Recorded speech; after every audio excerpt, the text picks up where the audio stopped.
Alright, good morning everyone. My name is Scar Navarro. I am the Drama King, where life is drama, drama is life, and I talk about drama, cinemas, even some real life tea as well. I want to say first of all, thank you for those who are watching the video of La Luz Del Mundo, something that I really wanted to talk about and something that I feel like it's important for us to know, understand what is going on in this organization and just with what's going on.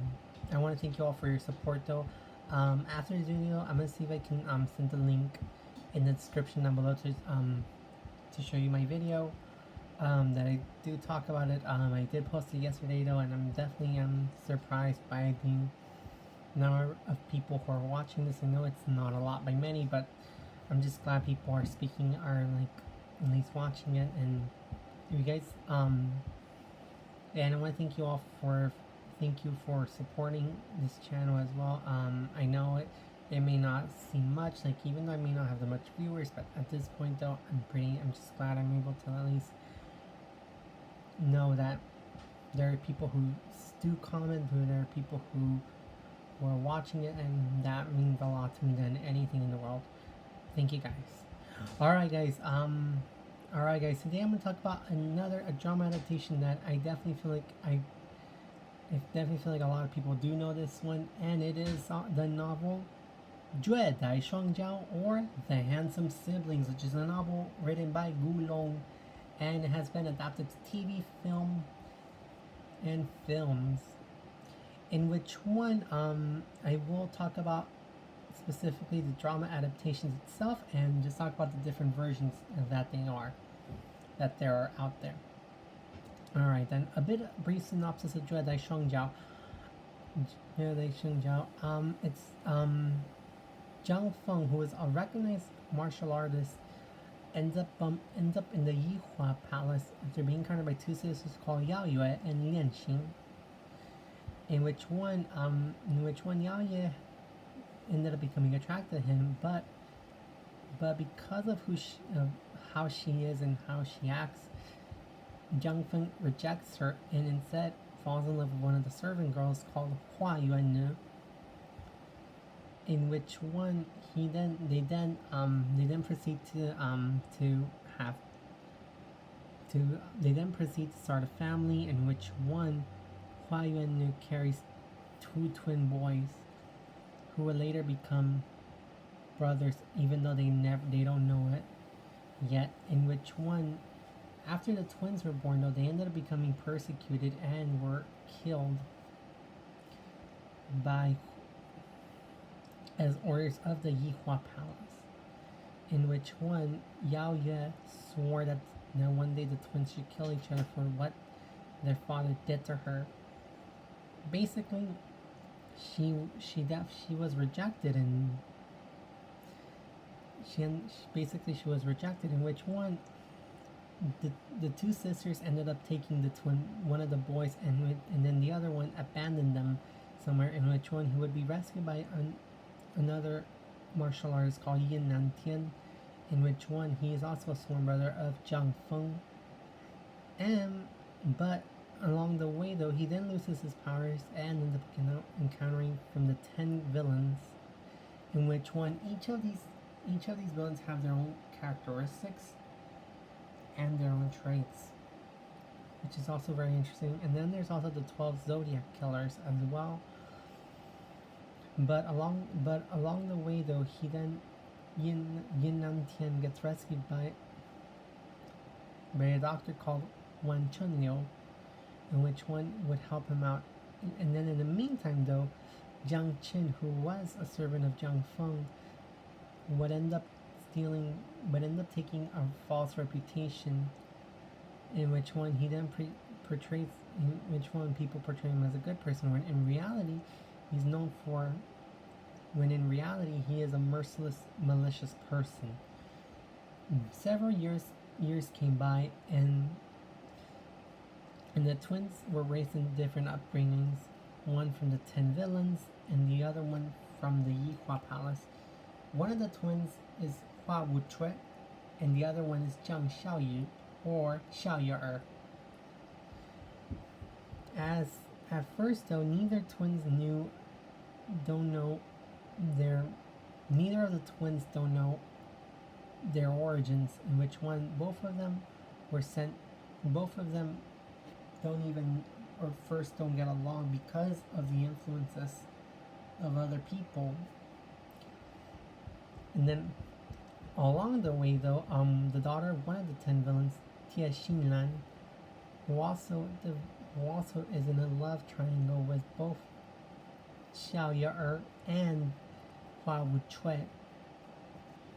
But even Xiao Ye would also have encounters with several women, such as Mu Rongzhou, Se Ying, Zhang Qing, and Hai Hongzhu and Tao Huan. But also in the meantime, though, Yao Yue, because of how scorned she was, she basically wanted to make sure that these twins would fight each other to death, and even do anything to make sure that these twins don't know their real origins. But slowly, though, both of them would end up getting along through time, in which one, until they were forced to duel each other to their deaths, in which one, Xiao Ye would end up being killed. But surprisingly, though, because of his upbringing, though, he learned he definitely was a prancer and a trickster, in which one, thankfully, one of the tricks, though, definitely helped save his life, in which one, around that time, though, Yao Ye definitely revealed her real intentions for this. But then also around that time, though, like, Yin Nantian would have his powers restored. Jiang Biehe, aka Jiang Qin, would be exposed, and Jiang Yulang, who turned out to be another evil SOB, just like his father, and even the 10 great villains ended up being, most of them ended up being killed, except for Tiejan, who ended up reuniting with her daughter Tia Xinlan, in which one, thankfully, the Hua Wuchui would end up with Tia Xinlan, and Xiao Ye would be with Su Ying, and both of them would have a happy ending. Alright, guys, this is basically a little brief synopsis, though. Hopefully, if I got this correct, though, please let me. If I didn't, please let me know. But I'm going to talk about the drama adaptations itself. In 1977 in Taiwan, it marked the first adaptation of绝代雙驕, which would be played by Zhang Ming and actress Xia Lingling, in which one, in the first episode, though, they would portray the twins' parents, and then they end up portraying the siblings themselves, which is interesting, though. In which one, the actress who played Yao Yue, Pei Ti, would become replaced halfway through another actress, Chen, who was also recognized. Her name is Chen Shali, would end up playing Yao Yue around the final episodes, and also the actress who played Tie Pinggu, who was also another character from the novel as well. The actress Zhao Ziqing would end up being replaced by Zhu Huizhen because of an affair, according to Wikipedia, that the actress and the author had, because the actress wanted more screen time. But there's a lot to that story, though. But also, what's also very interesting, though, according to Wiki, is that Gulong praised Xia Lingling's performance and thought she was one of the best to portray Xiao Ye. And in 1979, TVB would also make their own version as well, and this one is called The Twins, in which one was played by Wang Yinseng, Bill Chan or Sek Sao, Wong Heng Sao, and Michelle Yan, in which one also was very well known and is memorable till this day as well. And definitely, though, definitely, they also had the theme song would be sung by one of the greatest artists, Roman Tam, and the sub theme songs would be sung by Eliza Wong, which are memorable to this day, and I definitely recommend to listen to the songs as well. And then again in 1986, though, TTV also made a remake called Shin, 绝代双骄, in which one actresses Sharon Yang and Huang Xianglian would end up playing the roles of Zhang Xiaoyi and Hua Wuchui, respectively, along with actresses Mirta Kim Do-yam and Huang Hui-wen as well. In which one the theme song is also sung by singer Feng Feifei, which is also interesting. Which the song is called Pian Pian Lai Chi. And then 2 years later, in 1988, TVB would make their own adaptation. Would end up remaking the story again, called The Two Most Honorable Knights, or in the Cantonese pronunciation, 绝代雙驕, in which one was portrayed by Tony Leung, Hugo Ng, Katie Lai, and Shalin Tse. And the parents would be played by Michael Mew and Jamie Chick, who are all real life couple who are also married as well. And it also did pretty well in spite of a few changes here and there. And then years later, in 1999, Taiwan would remake this story one more time, except it starred Alex Su and Jimmy Lin. It has Vivian Chen and Teresa Lee. And it was also popular as well, which would spawn a second part in 2002, which this time around it was portrayed by Alex Su and Tae playing another character, which differs from what the original novel is, and it's a sequel in which one Alex Su would make a cameo in the sequel, in the 2002 sequel as well. And then again in 2005, though, in collaboration with both mainland and Hong Kong, director Wong Jing would end up making another version of The Handsome Sibling, except it's retitled as 笑月儿也画无缺. It would star Dickie Chung, Nicholas Tse, Yuan Fan Bingbing, Yuan Chuan, and Kong Lin. In which one it also did pretty well as well, and even though they did make changes to the story and change some things here and there, but it also did pretty well as well.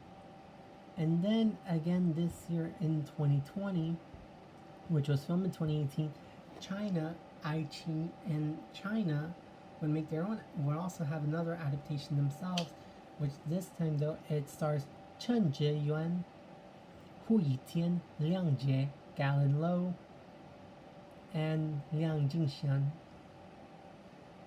In which one it is in which Hu Yitian would also play Zhang Feng as well. And there's people who do like it, there's people who don't like it, and they even said that it's very closer to what the novel is as well. And I'll tell you guys what my favorite adaptation is. My favorite adaptation of this one would have to be the... drum roll, please.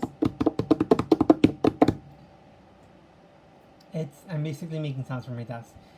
It is TVB 1979 The Twins, which is so far one of my favorite versions so far from this. I'm not trying to speak bad of the others, but this one though, I definitely love the TVB 1979 version because I definitely liked the portrayal of the twins here.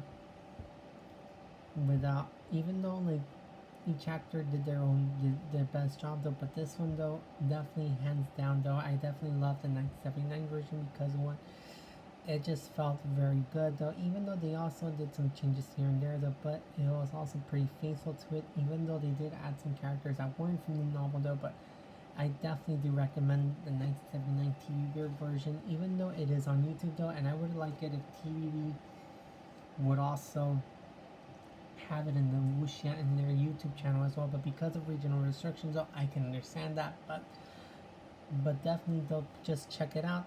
It's only 17 episodes, so even though it's recorded from VCD, which one it's video CD, and which that's something I'm not gonna get into, but it's definitely a really good drama though. It definitely has a lot of the humor and the acting though. And I definitely recommend people to watch the 1979 TV version. And also I have good news though. The original 1977 version from Taiwan, it is on YouTube now. If you guys want to give it a chance to see what the first version is really like though, it is a lot longer. It's 55 episodes, but please let me know what your guys' thoughts on the version as well. And you can find it on YouTube on the TTV Taiwan channel. If anybody wants me to see if I can find it though, I'll definitely see if I can put it in the description box down below after the video is over. But also, definitely though, I definitely wanted to know what's your favorite version, and if you liked, which version did you like about it, and which one did you think was the best, which one did you think was the least best, and let me know what your thoughts are. If you have any thoughts, comments, or concerns, please put them in the comments down below. Please like and subscribe, and have a wonderful day, everyone. Make sure to stay safe, wear a mask, wash your hands, and in case of anything though, please make sure to get tested though. I also have my other video that I uploaded yesterday, which is about La Luz Del Mundo, which one I definitely recommend people to check this one out though, because I usually do a section called We Need to Talk, where I talk about some real life issues that are going on though. I definitely want to expand this channel a little more, which one I want to do things about celebrities and just more of that, and even dramas and telenovelas itself though. But please give it a chance though. And always make sure to have a wonderful day and take good care of yourselves. And remember, life is drama. Drama is life.